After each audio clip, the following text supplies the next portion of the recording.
Olá, depois de muito tempo eu estou aqui, Lúcio Rangel Ortiz, eu que sou advogado, escritor e professor e pesquisador também na Unesp, vou estar aqui falando para vocês os melhores de 2022. Mas o que melhores? Os melhores livros, os melhores filmes, as melhores séries e as melhores músicas que eu considerei no ano de 2022, estando aqui compartilhando com vocês.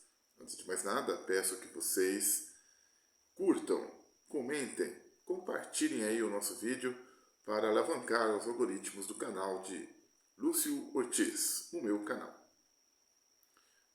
Agora, eu vou estar aqui falando para vocês os melhores livros, as melhores séries, as melhores músicas e também os melhores filmes. Então, vamos lá.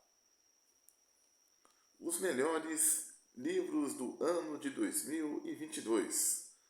Eu li 194 livros, gente, neste ano de 2022, que foi um ano de grandes realizações, assim, na minha vida pessoal, mas também, é claro, que não poderia deixar de estar falando aqui, né, daquilo que possa nos enriquecer culturalmente, cognitivamente, intelectualmente também.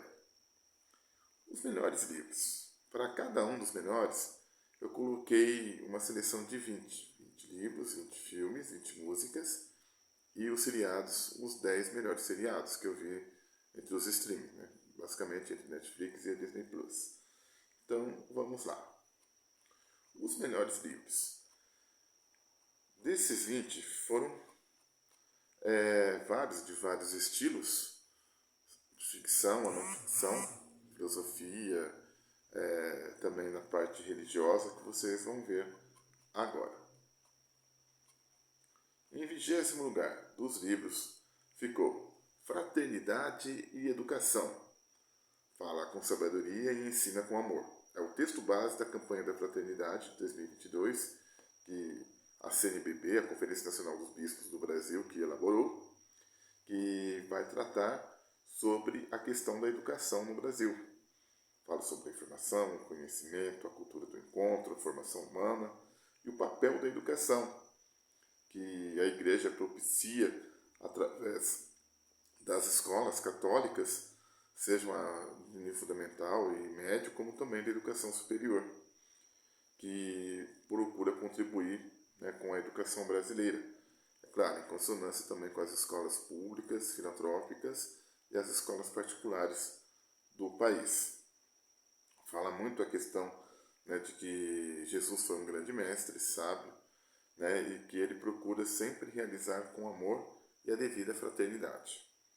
É claro que no livro texto base da campanha da fraternidade do ano passado, fala dos problemas, das estruturas, né, dos tipos de ensinos, né, da educação do nosso país, do infantil, do fundamental, a questão que muitas vezes os professores não têm recursos e condições para efetuar seus devidos trabalhos, né, também a questão familiar, que envolve a questão da educação no país. Em 19º, ficou Filosofia da Educação, de Maria Lúcia de Arruda Aranha, que ela vai tratar a respeito, né, da educação e a sociedade, sobre a questão da submissão, as concepções da educação e o repensar da educação, como também vai tratar sobre os temas da educação popular e da educação da mulher. Então, é um livro que eu gostei muito, porque fala das duas tendências, tanto liberal como social e socialista, né, nas vertentes de pensamento da educação brasileira e também do mundo. Em 18º, ficou Pastoral da Ecologia e do Meio Ambiente, de José Carlos Pereira e Rodrigo Cerqueiro Nascimento Borba, que vai tratar de como instaurar uma pastoral da ecologia e do meio ambiente numa paróquia, né, que vai fazer toda a fundamentação bíblica, teológica a respeito, a parte organizativa e o planejamento das ações. Coloca como enfoque na ação pastoral o indivíduo, a pessoa, o meio ambiente, a comunidade e a sociedade. E procura sempre atuar no levantamento da realidade, na elaboração do cronograma de ações, na busca da formação e informação conscientização sobre questões ecológicas e o trabalho em equipe, a motivação e o envolvimento da comunidade e da sociedade nas ações do trabalho pastoral. Em 17º, ficou um livro de ficção, de literatura, de um escritor daqui de Franca, que é do Carlos Goulart. Guardião de Mim. É um livro romântico, de cunho religioso, que trata da investigação de assassinato e que envolve uma mulher que o protagonista ama, a Sofia, e descobre que ela é comprometida e no final ele resolve se tornar padre. Em 16º lugar, foi um livro que eu recebi da Fundação Perseu Abramo como um presente por ter feito o curso, de Julian Rodrigues e Fernando Santi Ferreira, que trata sobre a questão dos tipos de fascismos que existem no mundo. Ele vai falar sobre a ditadura militar e a escravidão aqui no Brasil, né, que tem muitas influências, claro, dos tipos de fascismos que existem. E depois ele vai falar sobre o fascismo de Mussolini na Itália, a Alemanha nazista de Hitler, o fascismo do Japão, o salazarismo em Portugal, o franquismo na Espanha e o integralismo no Brasil e o regime militar de 64 a 1985 e, por fim, o último tipo de fascismo, o bolsonarismo. Em 15º lugar, literatura comentada, Chico Buarque de Holanda, que trata sobre a biografia do escritor, né, que também é compositor e cantor, e ele vai falando sobre a questão da cronologia, as obras que ele fez, como Calabar, Gota d'Água, Fazenda Modelo, Ópera do Malandro, Chapeuzinho Amarelo. Né? Faz todo um panorama aí, né, das obras literárias de Chico Buarque. Gostei muito. Em 14º, Poétilas, Prosas e Versos, volume 1, que o Carlos Goulart é o organizador, o escritor aqui da cidade, que eu conheci pessoalmente, que vai falando sobre, né, colocando os trechos das poesias e obras literárias aqui dos escritores e escritoras de Franca, mas especificamente a Ada Tristão, Comparini, o Carol, que é o próprio autor, a Silene de Pádua Teixeira, a Isete Teixeira, José Carlos Vaz, Paulo César Correia Borges, que eu conheço pessoalmente, promotor de justiça, a Silvana Bombicino e o Walter Pérez Chimelo. Muito interessante conhecer as obras literárias desses escritores. Em 13º, Antologia Poética de Vinícius de Moraes, que tem toda uma coleção de várias poesias dele, né, que trata sobre a mulher, a Ilha do Governador, a ausência, a Legião das Zúrias, a Alba, sobre o escravo, a música das almas e tantas outras temáticas, né, dessa antologia. Em 12º lugar, o livro Magníficas Loucuras Filosofais de Ângelo Presoto Neto, né, que é um livro autobiográfico que fala sobre situações engraçadas e interpretativas do próprio autor, né, que tem questões românticas, as questões da vida do irreal e real. Ele fala sobre a conversa com Deus, né, que é tipo uma oração, né, fala sobre garrafas e areias de amor, sobre o Anselmo, né, e outras histórias aí neste livro, muito interessante que ele escreveu, Ângelo Presoto. Em 11º, Pedagogia da Presença, de Antônio Carlos Gomes da Costa, foi um livro que eu li por causa da escola que eu leciono, de matemática, projeto de vida e tecnologia, na Escola Estadual Roberto Scarabucci, né, programa de ensino integral, na cidade de Franca. Esse livro vai tratar sobre a questão do trabalho socioeducativo com adolescentes em dificuldade e como sair da solidão, né, da questão pedagógica, como ir ao encontro com o educando. Né? Ele enfatiza muito a questão da presença dos pais e responsáveis, também como dos educadores em relação aos educandos, que precisam entender essa parte da vida da criança e do adolescente, de se fazer presente, né, no seu processo educacional e na continuidade do acompanhamento da vida deles, principalmente estar acompanhando as crises e as angústias existenciais e psicológicas deles. Muito interessante o livro, gostei muito de lê-lo a respeito. Em 10º lugar, outro livro de um amigo meu, aqui de Franca, Dane-se o Lobo, Tijolos para a Construção do Caos Emocional, de Doni Ferreira, que fala sobre o desenvolvimento humano, que aborda a inteligência emocional, com enfoque na construção da identidade das pessoas, e para isso deve se expulsar e danar os lobos dos caos emocionais.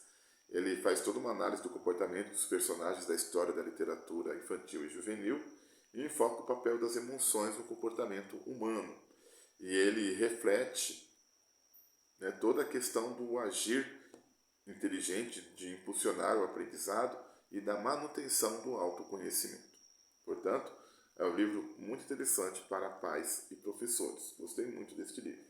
Em nono lugar, que ficou aqui o livro, de acordo com os que eu li no ano passado, de 2022, foi Diálogos Criativos, de Domenico De Masi e Frei Beto, e que teve como mediador José Ernesto Bolonha. Os intelectuais, eles fazem um diálogo a respeito sobre a esperança, a cultura e o futuro, a reflexão crítica dos valores humanos, a dialética do mundo e os resultados transcendentais da cultura, assim como a ética e a prosperidade sustentável.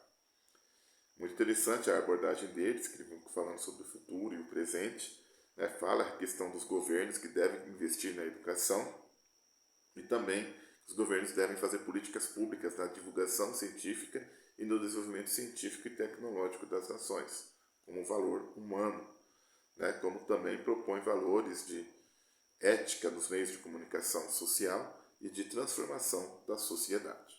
Muito interessante, Diálogos Criativos de Domenico De Masi e Frei Beto. Em oitavo lugar, no livro de filosofia, Nietzsche e a Verdade, de Roberto Machado, que vai tratar sobre aspectos críticos e afirmativos da perspectiva genealógica de Friedrich Nietzsche, que destaca a crítica da verdade e da moral na modernidade e aponta a filosofia trágica como um caminho criativo e afirmativo da vida.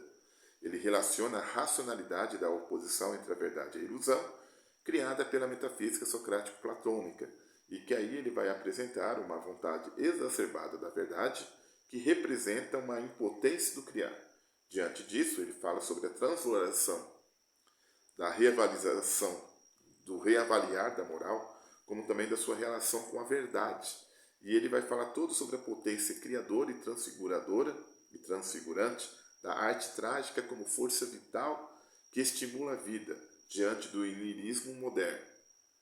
Ou seja, toda a filosofia de Nietzsche é uma filosofia de valor, né, que tem que ter como sentido a crítica radical dos valores dominantes da sociedade moderna e traz uma proposta de transformação do próprio princípio da avaliação dos valores, né, que a gente precisa interpretar o equilíbrio entre a ilusão e a verdade, como também ver a questão da obrigação e o dever de dizer a verdade e as suas consequências, que muitas vezes esse valor é agradável de algo permitido, como também deve se estabelecer uma ruptura em algumas situações que se afirmam superioridades. Então, há uma importância de projeto, em que a crítica do conhecimento tem que ser colocado o que é esse ideal da verdade e da não-verdade do conhecimento.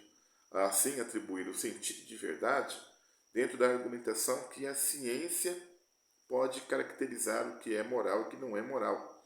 E que o objetivo do conhecimento não é possuir a verdade, mas sempre descobrir o inventar. Muito interessante o livro, gostei muito, um dos melhores livros de filosofia que eu li no ano de 2022. Em sétimo lugar, já é um livro já de ficção, de literatura, A Rainha Vermelha, de Victoria Aveyard, né, que fala sobre Mary Burrow, que é a protagonista, que ela tem um sangue vermelho, mas que com o tempo ela vai ser perseguida pelo pessoal, né, pela população do sangue prateado, e descobre que ela tem algo que também eles têm as habilidades, que no caso ela tem o sangue vermelho, que ela desperta poderes paranormais, e que isso intriga, né, toda a história a respeito da protagonista, da jovem Mary Burrow. Então, fala a questão, né, desta, digamos aí, desta guerra, né, entre os prateados e os vermelhos, né, na história, e que ela, ao descobrir os poderes, ela vai descobrir também que ela precisa se integrar à família real na história e ser capaz de sobreviver num universo de intrigas e traições. Muito interessante a história, né, que tem uma narrativa, assim, digamos, de drama, né, de sufoco, e que também traz um alívio, apesar dessa tensão, né? E que ela tem que passar por um processo de sobrevivência diante da constante segurança desta guerra. Fantástico livro, vale a pena lê-lo. A Rainha Vermelha, de Victoria Bayard. Depois, em sexto lugar, né, foi, para mim, no caso, nas preferências, Memórias da Academia Francana de Letras, que as organizadoras foram Ivanídio Luiz Marquesi e Perpétua Amorim. Elas trazem crônicas, contos e poesias dos escritores de Franca, que são vários, né, e vai falar a respeito da fundação da academia, que foi em 1996, 19 de dezembro, e que teve, né, vários escritores, que teve seus patronos, né, das 40 cadeiras. Desses escritores aí, os que eu conheço pessoalmente é o Carlos de Assunção, né, que eu acredito aqui que é o mais famoso no Brasil agora, né, porque está sendo entrevistado por vários emissores de televisão e também reconhecido pelas universidades, recebeu o doutorado honoris causa aqui da própria Unesp de Franca. O Paulo Correia Borges, promotor de justiça, que eu conheço pessoalmente, que também é escritor, poeta. O Carogo, né, o Carlos Ferraz. A Sirlene de Pado, que eu conheço pessoalmente. Né, o Cruz, né, que é um grande veterano aí da academia. E tantos outros, né, que merecem seu destaque. Vale a pena ler esse livro. Né, para quem mora aqui em Franca, procurem, né, ler Memórias da Academia Francana de Letras. Em quinto lugar, manuscrito encontrado em Acre. Adorei de ler este livro do Paulo Coelho, né, que fala a respeito desse manuscrito, né, que é uma ficção encontrado lá em Jerusalém, né, na época da invasão dos cruzados e que chegando até os dias de hoje, vai falar a respeito do verdadeiro conhecimento tem que ser buscado, né, quando se forja nos combates, nas dificuldades de enfrentar a vida. E aí vai falando que o verdadeiro conhecimento vem nos momentos de crise, da glória, da convivência diária e na inevitabilidade da morte. Muito interessante o livro. Procurem conhecer. Manuscrito encontrado em Acre, de Paulo Coelho. Em quarto lugar, é um livro que eu adorei e amei de ler, Star Wars, O Caminho Jedi, de Daniel Wallace, que fala sobre o manual para os iniciantes da Força, que traz a história e o código da Ordem Jedi. Aborda a profecia do escolhido, fala a respeito dos 3 pilares da vida Jedi, que é a força, o conhecimento e a autodisciplina. Vai falar sobre, né, como que passa o processo do Padawan, né, o aprendiz acompanhante do cavaleiro ou mestre Jedi nas missões pela galáxia. Também vai falar sobre o desenvolvimento das habilidades de sentido, né, que são os poderes da força e do uso do sabre de luz. Também fala sobre os testes Jedi para a realização da cerimônia da nomeação do Cavaleiro Jedi e também como o Cavaleiro Jedi se torna um mestre Jedi, né, perante o Conselho. Né? Então, um Cavaleiro Jedi ele pode ser um guardião da justiça e da paz na galáxia, um consular diplomata, negociante da galáxia, ou um sentinelante, espião ou investigador da galáxia. Então, é interessante também esta abordagem a respeito do caminho Jedi, né, que fala que todo o caminho Jedi é compreender a transcendência da vida, de superar a morte e de dominar a própria força com a sua própria consciência. Muitíssimo interessante, vale a pena ler. Quem realmente é fã de Star Wars é um livro, na minha opinião, de cabeceira. Né? Star Wars, O Caminho Jedi, de Daniel Wallace. Em terceiro lugar, esse livro que eu queria há muito tempo ter lido, agora consegui ler no ano de 2022, comprei, é o Jesus Cristo Libertador, de Leonardo Boff, né, que aborda a essência do cristianismo, tendo como base o próprio Jesus Cristo, com a sua humanidade e a sua singularidade. Fala sobre o rompimento do tipo de interpretação religiosa, ora existente, de Jesus, e que ser cristão é viver a radicalidade do mistério de Deus, em se assemelhar com Cristo.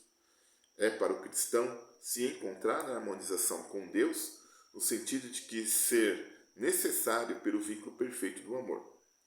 Boff ele coloca que todas as religiões são de forma ordinárias e que o homem deve se dirigir a Deus para experimentar a salvação. Portanto, ele vai falar, né, dessa experiência de Jesus Cristo libertador na vida, não de uma forma doutrinária, né, mas como algo que se vive o reino de Deus no próprio germinar da vida, e que tem o objetivo da sua teologia trazer a reflexão da responsabilidade da proposta de Cristo. Muitíssimo interessante, amei, adorei de ler este livro. Para quem gosta de teologia da libertação, também é um livro necessário lê-lo, interpretá-lo, refleti-lo para a vida.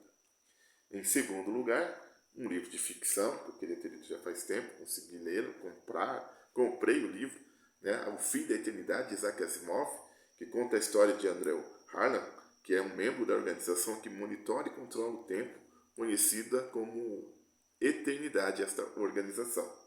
Ele tem um cargo de técnico e que ele procura fazer mudanças da realidade na história de acordo com as necessidades dos destinos dos bilhões de pessoas que existem no mundo nas eras. Ele é condicionado a um treinamento rigoroso e de autodisciplina e que precisa dominar e controlar suas emoções. Mas chega num determinado tempo dele aí na organização que ele se apaixona por Noyce Lambert, uma mulher que abala suas estruturas emocionais. E ele vai descobrir um amor por ela e que por isso ele vai arriscar tudo diante do cargo dele lá na Organização da Eternidade. E que diante disto eles vão ter que monitorar o passar do tempo de acordo com as suas escolhas, até acharem necessário entender o que é o certo a fazer. Então é um livro muito interessante, que fala a respeito como que o amor pode interferir no tempo e no próprio cargo que uma pessoa executa numa determinada organização. Interessantíssimo. Ele procura fazer uma análise, uma reflexão do livre-arbítrio, e como nós podemos aprender com as nossas escolhas nas próprias atitudes. E em primeiríssimo lugar, dos livros que eu li no ano de 2022, é um livro lindo que se chama Tempo de Transcendência, o ser humano como um projeto infinito. O autor é Leonardo Boff, que vai falar sobre a percepção do tempo, que o ser humano é um projeto de imanência, matéria presente, com um projeto transcendente de consciência livre e espiritual almejante. Ele traz a experiência da existência histórica e a capacidade do romper da barreira do tempo e do próprio infinito, no sentido de buscar o propósito, a reflexão e a ousadia, de emancipar os limites da própria realidade, através da imaginação e o pensamento abstrato. Ele faz do projeto Perpétuo Infinito ser transcendente quando se identifica o divino, Deus dentro de nós, dentro da nossa realidade e de toda a história, que vai além do que a gente define, o que a gente conceitua. E ele faz essa abordagem da experiência da transcendência como algo de uma maneira humilde. Nós temos que reconhecer que o sentido da vida se passa por um projeto da simplicidade da vida e que nós devemos fazer aquilo dessa simplicidade, dessa humildade, para entender a experiência da transcendência, de contemplar a beleza das obras de arte, como também conseguir transpassar, superar a questão da falsa transcendência, e descobrir a verdadeira e entender a verdadeira essência da realidade. Portanto, Leonardo Boff, neste livro, ele procura fazer um diálogo entre a transparência, a imanência e a transcendência, e ele deixa como um horizonte a reflexão entre ciência e religião. Questiona, interroga a teologia, e ele faz todo do saber filosófico desafiar a questão do próprio infinito, o que é eterno, o que é imortal, num processo de alcançar o êxtase da testemunha, o êxtase testemunhal da existência da verdade, do amor, da beleza, do consolo e da paz. Muito lindo livro, para quem gosta de filosofia, de teologia e espiritualidade, recomendadíssimo. Então, espero que vocês tenham gostado aí dos 20 melhores livros que eu li no ano de 2022. Agora os outros, gente, eu só vou citar, por questão de tempo. Então, vamos lá. Os outros próximos 20 melhores que eu vou falar para vocês, primeiro são as músicas, as 20 melhores músicas do ano de 2022. Em primeiro lugar, De Cada Vez, de Sandy e Agnes Nunes.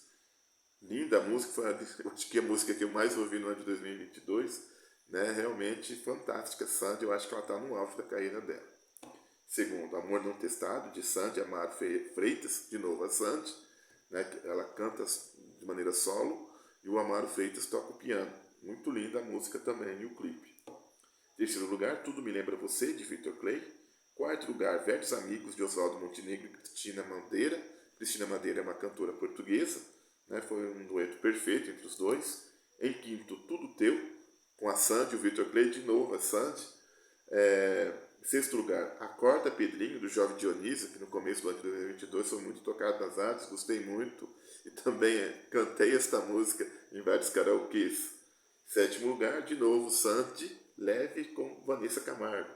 Oitavo, aí já é uma música internacional, Freeze, de Caigo, né, que é uma música pop, romântica, né, e com um ar assim, um pouco de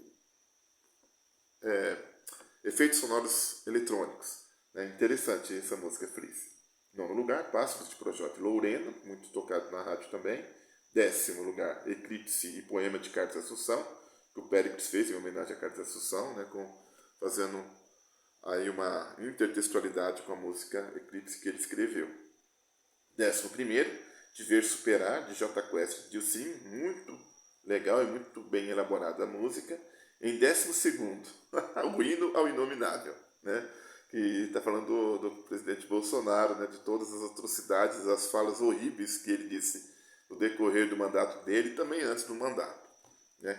Quem faz parte aí desta música? São vários artistas, né? Vou citá-los, né? Para não cometer uma injustiça com nenhum deles. André Bujanra, Rico Barnabé, Bruno Gariasso, que é cantor, que também é cantor, Caio Prado, Cida Moreira, Chico Brau, Chico César, Chico, Dexter, Dora Moreninbal, Elua, Odari, Jorge do Peixe, José Miguel Wisnik, Leci Brandão, Lenine, Luana Carvalho, Marina Iris, Marina Lima, Mônica Salmaço, Paulinho Mosca, Pedro Luiz, Péricles Cavalcante, Preta Ferreira, Professor Pasquale, que na realidade ele faz uma parte mais excitada nesta música, né? Ricardo Aleixo, Taline Carajá, na Índia, né? Canta perfeitamente. Vitor de Trindade, Wagner Moura, que é o ator, que também fez parte aí da letra, e a Zélia Duncan. 13º, Gireira do Tempo, Diana Vitória e Jorge Mateus, muito também tocado nas rádios. 14º, América Latina, de Fábio Braza, que é de 2018, mas coloquei agora porque eu conheci este ano. 15º, Voltar Pra Mim, Sandy Ludmilla, de novo Sandy, ela entra aqui na lista, né? Tem várias músicas. 16º, Mapa, com Melly e Victor Clay. 17º, Deeper, AP, de Alok. 18º, Don't You Will Worry, de Black AP, Shakira e David Guetta. 19º, Bam Bam Bam, de Camila Camelo e Ed Sheeran. E em 20º lugar, Caos, do Titãs.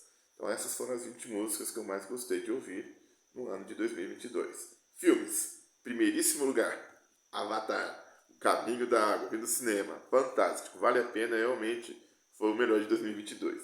Segundo, Adão Negro. Terceiro, Doutor Estranho no Multiverso da Loucura. Quarto, Thor, Amor e Trovão. Quinto, Jurassic World Domínio. Sexto, Terra dos Sonhos. Sétimo, Top Gun Maverick. Oitavo, Duna. Nono, Depois do Universo. 10º lugar, O Violino do Meu Pai. 11º, Moonfall. 12º, Eduardo e Mônica. 13º, Guerra do Amanhã. 14º, Robin Hood, A Origem. 15º, Lightyear. 16º, X-Men Fênix Negra. 17º, A Lenda de Tarzan. 18º, Rambo Até o Fim. 19º, Medida Provisória, que é um filme brasileiro. E 20º, Snowden. Muito bom o filme, na tela quente, né, na Globo. Depois vem as séries. Em primeiro lugar, Star Wars Obi-Wan Kenobi, a primeira temporada. Foi o melhor, né? Ver Obi-Wan, Darth Vader no final duelando foi demais. Segundo lugar, Sandman, primeira temporada. Terceiro lugar, Star Wars, História dos Jedi, primeira temporada. Quarto lugar, Cobra Kai, terceira temporada. Em quinto lugar, The Witcher, segunda temporada. Sexto lugar, Star Wars, o livro de Boba Fett, primeira temporada. Sétimo lugar, Stranger Things. quarta temporada. Oitavo lugar, Perdidos no Espaço, primeira temporada. Nono lugar, Vikings Valhalla, primeira temporada. E em 10º lugar, Surfista Prateado, desenho, primeira temporada. Portanto, essas foram as séries melhores que eu vi no ano de 2023. Muito bem, gente. Muito obrigado aí por ter assistido o vídeo até agora, né, que já passou já de 30 minutos. Né? Quem gosta aí de estar acompanhando, que eu achei os melhores aí de 2022, então estão aí. Né? Séries, filmes, músicas e livros. Muito obrigado pela atenção de vocês. Gratidão. Namastê e até mais.